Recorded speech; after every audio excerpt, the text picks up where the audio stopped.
Assalamualaikum warahmatullahi wabarakatuh. Selamat sore dan salam sejahtera untuk semuanya. Saya Siti Mahyuni, Magister of Science, dosen di Prodi Farmasi Fakultas MIPA Universitas Pakuan. Berikut saya akan mendeskripsikan salah satu mata kuliah yang saya ampuh di Prodi Farmasi, yaitu mata kuliah fitokimia. Secara ringkas, mata kuliah fitokimia ini adalah mata kuliah yang menjelaskan tentang struktur, fungsi, manfaat, sifat kimia, dan sifat fisika dari metabolit sekunder yang dihasilkan oleh tanaman. Di antaranya metabolit alkaloid, flavonoid, terpenoid, atsiri, glikosida, steroid, dan saponin. Pada mata kuliah ini dijelaskan juga bagaimana metode-metode untuk mengisolasi dan memanfaatkan senyawa-senyawa yang saya sebutkan tadi untuk dijadikan sebagai bahan obat alam yang baru. Sehingga akhir dari perkuliahan ini atau capaian akhir yang diharapkan dari mata kuliah ini, setelah menyelesaikan dan lulus dari mata kuliah ini, maka mahasiswa saya mampu mendapatkan dan memanfaatkan salah satu senyawa yang saya sebutkan tadi menjadi bahan obat baru. Jadi bagaimana mendapatkan obat baru dari bahan alam lah, lebih kurang seperti itu bahasa sederhananya. Oke. Untuk mata kuliah ini tentu saja sebelum perkuliahan dimulai, saya melakukan penyusunan atau membuat rancangan baik itu bahan ajar maupun pelaksanaan, meliputi metode, penilaian, dan lain sebagainya yang dibuat dalam bentuk RPS, dan itu dilakukan tentu di awal sebelum perkuliahan dimulai atau di awal semester ya. Jadi setiap awal semester biasanya RPS itu oleh tim fitokimia akan dibuka kembali, kemudian dilihat evaluasi ya tahun kemarin kurangnya apa. Jadi di setiap awal semester itu rutin kita bicarakan ya, seperti itu. Nah, untuk mata kuliah fitokimia saya susun dalam 6 sub CPMK. Ke-6 sub CPMK itu nanti dibagi-bagi lagi ke dalam 14 pertemuan. Karena yang umum kan standarnya kalau kuliah itu kita ada 14 pertemuan, 7 pertemuan dijeda dengan UTS, kemudian dilanjut 7 pertemuan berikutnya, baru kemudian UAS. Nah, dalam penyusunan CPMK tentu didasarkan kepada CPL. CPL-nya ada CPL yang dari dikti, CPL yang umum, ada juga CPL yang dari prodi. Nah, jadi saya lihat dulu CPL-nya, baru kemudian saya susun CPMK-nya, baru kemudian saya buat sub CPMK-nya. Seperti itu, semuanya ada di 14. Nah, khusus untuk UTS saya jeda dulu sedikit. UTS itu salah satu evaluasi sebetulnya. Jadi evaluasi hasil UTS itu menjadi evaluasi untuk menentukan apakah ke-7 pertemuan sebelum UTS itu efektif atau tidak, baik atau tidak. Jadi sisa pertemuan selanjutnya kita bisa lakukan perbaikan. Oke. Untuk sub CPMK saya beri 2 contoh saja dari beberapa CPMK. Di sini ada sub CPMK 2 yang saya agak hafal, itu adalah maksudnya saya tahu semua ya, tapi yang hafal kata per kata kan tidak semuanya. Nah, yang untuk sub CPMK 2 di sini adalah mahasiswa mampu menjelaskan sifat-sifat kimia dan fisika dari senyawa metabolit sekunder, golongan alkaloid, terpenoid, saponin, glikosida, steroid, meliputi kepolaran, sifat fisikanya, meliputi titik didih, dan lain-lainnya. Dari CPMK 2 ke CPMK 3, tentu CPMK 3 itu adalah lanjutan dari CPMK 2, dari CPMK 3 ke CPMK 4 dan seterusnya. Nah, ini untuk yang CPMK 5 kita lihat kaitannya. Kalau di CPMK 2 tadi seperti saya sebutkan, kita mampu menjelaskan sifat kimia dan fisika, maka di CPMK 5 materi sudah masuk ke dalam mahasiswa mampu menjelaskan manfaat. Nah, tentu kan sebelum manfaat harus tahu sifat fisika dan kimianya. Sehingga dari uraian ini dapat dilihat keterkaitan antara CPMK awal dengan CPMK akhir. Jadi setiap CPMK itu harus setiap pertemuan ya, karena kemudian setiap pertemuan juga harus merupakan runut ya, merupakan lanjutan dari pertemuan sebelumnya. Jadi tersusun sedemikian sehingga di akhir semester mahasiswa itu menguasai materi secara runut, tidak sepotong-sepotong begitu ya. Nah, seperti itu. Nah, itu mengenai CPMK-nya. Nah, kemudian dalam pelaksanaannya yang seperti saya sebutkan tadi, kita punya 14 minggu pertemuan. Nah, setiap minggunya aktivitas tidak selalu sama. Untuk pertemuan pertama misalnya seperti umumnya perkenalan, disampaikan kontrak perkuliahan, kemudian deskripsi umum mata kuliah, kemudian materi apa saja yang diberikan, tugas-tugas apa yang diberikan, sehingga di minggu pertama mahasiswa bisa mendapatkan gambaran lengkap mengenai perkuliahan fitokimia yang akan mereka ikuti. Untuk pertemuan-pertemuan selanjutnya akan disampaikan materi-materi sesuai dengan sub CPMK tadi. Nah, perlu digarisbawahi ini untuk saya pribadi, setiap pertemuan pasti saya mulai dengan tatap muka. Walaupun pertemuan itu misalnya isinya nanti sebagian besar adalah tugas mandiri, tapi tatap muka tetap saya lakukan di 14 pertemuan. Insya Allah kalau tidak ada halangan itu tatap muka itu selalu saya lakukan. Kalaupun tidak bisa di jam yang sama, maka saya akan mencari pengganti. Nah, itu tatap muka ini saya lakukan baik secara offline maupun online. Biasanya diganti-ganti ya, ke depannya saya rencanakan. Tapi yang 2 tahun terakhir ini memang kan online terus karena memang tidak bisa offline, dan 2 tahun sebelumnya mah offline terus. Jadi ke depan dengan pengalaman ini maka saya akan menyampaikan perkuliahan itu secara blended learning, istilah sekarang ya, blended antara offline dan online itu akan saya gabungkan. Nah, setelah tatap muka yang waktunya bervariasi dan penyampaian materi di setiap pertemuan, alokasi waktu berikutnya baru akan diberikan pembelajaran dengan metode lain. Kalau tatap muka itu kan memang kebanyakannya ceramah gitu. Nah, di luar tatap muka akan disampaikan materi-materi dengan metode seperti diskusi kelompok, kemudian project based learning, kemudian collaborative learning, kemudian pemutaran video. Nah, jenis-jenis learning yang lainnya itu diimplementasikan dalam bentuk tugas. Kan kolaboratif learning kan harus berkolaborasi. Nah, tentu mahasiswa harus diberi tugas yang sesuai dengan model pembelajaran ini. Project based learning misalnya tentu harus diberi project. Jadi pembelajaran berdasarkan project.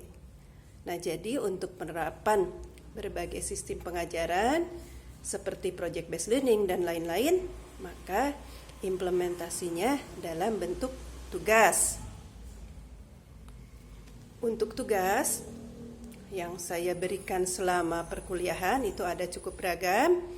Itu dibagi dalam setiap pertemuan. Tidak setiap pertemuan ada tugas, tapi setiap pertemuan itu akan ada kuis, akan ada diskusi. Maaf tadi terlewat ya. Ada kadang-kadang ada juga pertemuan yang saya berikan kuis, tapi waktunya tidak harus di pertemuan pertama, pertemuan kedua tidak, itu tergantung situasi. Kemudian tugas memang tidak di setiap pertemuan. Tugas ini untuk yang mata kuliah fitokimia ada bentuk tugas diskusi kelompok. Nah, hasil diskusinya nanti dilaporkan dalam bentuk makalah. Kemudian ada juga tugas presentasi. Idealnya presentasi ini adalah presentasi individual, tapi itu tergantung kelas. Ada kalanya saya memegang kelas yang jumlah siswanya besar. Itu tidak mungkin saya presentasi one by one. Itu saya lakukan presentasi kelompok, mereka yang berbagi tugas. Siapa mengumpulkan data, siapa maju ke depan, siapa menjawab pertanyaan, itu adalah diskusi kelompok. Tapi untuk kelas yang jumlah mahasiswanya tidak terlalu banyak, saya berikan tugas berupa presentasinya personal. Setiap semester itu saya tinjau ulang ya. Kadang-kadang ada semester yang saya hanya memberikan presentasi kelompok saja, kemudian saya evaluasi dua semester berikutnya saya berikan justru diskusinya adalah diskusi personal. Jadi kadang-kadang situasional juga. Jadi RPS itu dalam kondisi tertentu situasional. Ada sedikit perubahan ya, tidak kaku begitu ya. Nah, kemudian untuk mata kuliah fitokimia itu yang pasti ada satu tugas yang selalu saya berikan. Itu di akhir perkuliahan. Tugasnya kalau ini selama ini saya berikan personal. Jadi tugasnya adalah mengumpulkan data, jadi tugas ke lapangan ya, mengumpulkan data mengenai penggunaan bahan obat herbal di masyarakat. Baik itu penggunaan langsung dalam bentuk herbal segar, ataupun mereka membeli yang sudah diolah di pabrik, jadi instan ya. Termasuk juga data seberapa banyak apotek itu menjual obat herbal, seberapa banyak penjual-penjual lain termasuk warungan menjual obat herbal. Nah, itu adalah tugas lapangan yang saya rutin berikan setiap akhir semester. Kenapa tugas ini saya berikan? Karena mempersiapkan mahasiswa untuk tahu medan, tahu lapangan, tahu situasi real yang terjadi mengenai bahan obat alam ini. Jadi mereka bisa memperkirakan kalau misalnya menemukan bahan obat baru sebelum menjadi obat sintetis yang paten, ada materi kuliah lain untuk itu. Nah, kira-kira pemanfaatannya di masyarakat sejauh ini sudah sampai mana? Dan untuk tugas ini, alhamdulillah ternyata saya rasa ini sangat berkaitan dengan program MBKM. Walaupun tidak resmi ya, tidak resmi program MBKM, tapi dengan tugas-tugas seperti ini, mahasiswa itu langsung bertemu dengan masyarakat. Ada juga yang bertemu dengan produsennya. Jadi ini agak fleksibel. Nanti ada kriteria yang saya berikan ketika saya menyampaikan tugas ini. Ada yang mereka mengumpulkan data penggunaan obat herbal itu dari produsennya, ada dari konsumen, ada dari link online dan sebagainya. Jadi ini ada rubrik khusus ya untuk tugas ini, sehingga nanti lebih variatif. Mahasiswa juga boleh mengambil keputusan ya, boleh menawar, saya tugas mencari datanya mau ke sini dan seperti ini. Yang penting tema utamanya adalah pemanfaatan bahan obat alam seperti itu ya. Nah, setelah tugas-tugas ini selesai, maka tentu kewajiban bagi seorang dosen untuk memberikan penilaian. Dan penilaiannya tentu tidak diberikan asal-asalan, pakai feeling, pakai lihat seberapa tebal kemudian saya kasih nilai, tentu tidak seperti itu. Untuk memberikan nilai kepada tugas-tugas yang diberikan, sudah saya siapkan di rubrik penilaian tugas. Ada beberapa rubrik yang saya siapkan. Sebagai contoh adalah rubrik kalau tugas itu dalam bentuk presentasi, maka rubriknya berisi penilaian presentasi itu kemampuan berbicara di depan umum, kelengkapan data yang disampaikan, kemenarikan PPT yang diputar gitu, yang disampaikan dan sebagainya. Ada juga tugas makalah. Kalau untuk tugas makalah, maka saya akan melihat kelengkapan data, cara penulisan, tata bahasa, format, kelengkapan data, referensi. Nah, jadi saya susun rubriknya itu sedemikian. Tentu ini sesuai dengan tugas yang akan diberikan. Jadi ini sama. Di awal semester ada rubrik baru yang saya ubah, atau ada rubrik lama yang saya ubah, Atau kalau saya akan memberikan tugas yang baru, nanti saya buat rubrik yang baru. Ya, 1 semester cukup panjang, mungkin kalau di tengah-tengah semester tiba-tiba saya ingin mengubah tugas yang sudah ada di RPS, maka rubriknya juga harus saya cepat buat baru. Seperti itu. Jadi tugas dinilai berdasarkan rubrik, sehingga poin-poinnya pasti, dan itu mempermudah saya sebagai dosen ketika memberikan penilaian. Yang terakhir adalah nilai akhir. Ini yang menentukan nasib mahasiswa itu kan adalah nilai akhir. Nah, tentu kalau untuk nilai akhir tidak bisa saya patok saja di nilai UTS atau di nilai UAS. Itu ada juga rubrik untuk penilaian, di mana parameter-parameter yang ada yang akan dinilai itu termasuk diantaranya kehadiran. Nah, walaupun kalau online agak sulit ya kehadiran itu, kadang-kadang hadir terus ditinggal, itu memang kendala di perkuliahan online. Jadi kehadiran, kemudian saya lihat juga keaktifan, saya lihat nilai-nilai tugas, kemudian nilai UTS, nilai UAS, dan kemudian untuk PJ kelas itu biasanya saya kasih nilai lebih ya dibanding teman-temannya yang lain. Jadi ada kebijakan, ada nilai misalnya UTS-nya kurang sedikit gitu, saya kasih tugas supaya PJ itu ada penghargaan lah terhadap PJ. PJ kelas itu kan memang biasanya direpotkan ya, koordinator kelas mahasiswa yang jadi PJ kelas itu pasti saya berikan reward lebih. Nggak tega lah kalau PJ kelas dikasih C atau D gitu. Hanya kalau nilainya terlalu jauh, biasanya saya kasih tugas khusus kalau untuk PJ itu. Menilai kamu terlalu jauh, kurangnya di sini, nah saya kasih tugas supaya PJ itu, dan itu saya sampaikan ke mahasiswa lain terbuka begitu. Jadi jangan sampai, Bu, si A nilainya lebih tinggi, kenapa gitu. Itu disampaikan di awal pertemuan. Oke.